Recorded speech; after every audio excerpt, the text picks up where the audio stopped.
Ever wondered what's actually going through an examiner's head when they're mocking your paper? Well, today we're doing just that.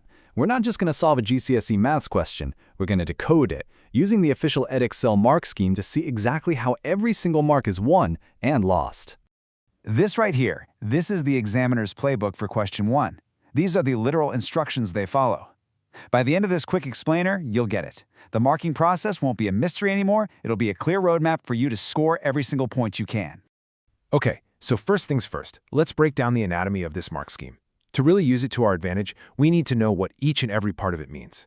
Right, let's dive in. Over on the left, you've got your question and the perfect answer. In the middle, that mark column tells us the type and number of points up for grabs. Next to that, the mark scheme column. This is the important bit. It details exactly what you need to do. And finally, on the far right, additional guidance. This is like an insider secret. It tells examiners what to ignore. We'll come back to that. Now for the main event. What does a perfect, full-mark answer actually look like? Let's break down exactly how to secure both of the marks available for this question.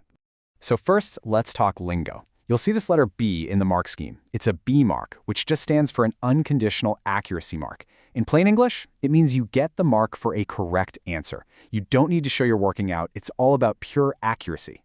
So when you see B2 sitting there in that mark column, that's your target. It's just code for 2 unconditional accuracy marks are on the table here.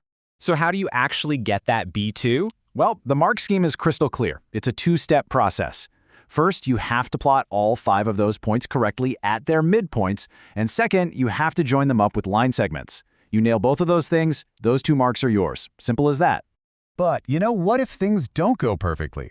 What if you make a tiny mistake? Well, the good news is it's not always an all-or-nothing deal. Let's explore how you can still pick up some partial credit. In this case, how to get 1 out of the 2 marks. This is probably the question everyone asks. If I make one little slip-up, are all the marks just gone?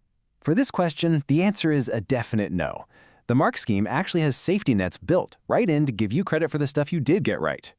Check this out. The mark scheme gives you 3 different ways to earn 1 mark, a B1.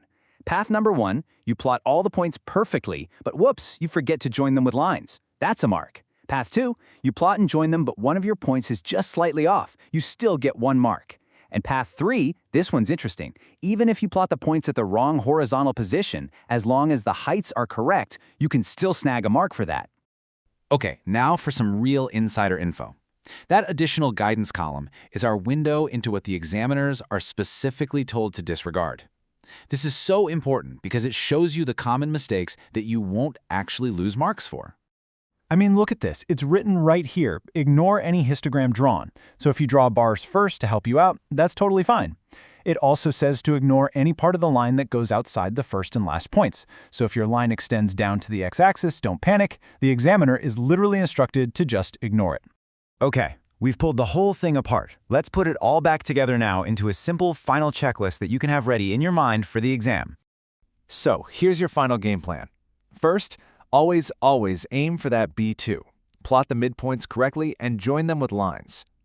Second, remember your B1 safety nets. You can still get 1 mark just for correct plotting or even if you mess up 1 point.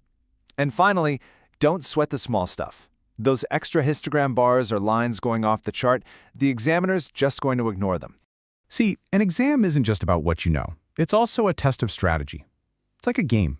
And by understanding the mark scheme, you're not just answering questions anymore. You're playing the game by the examiner's rules.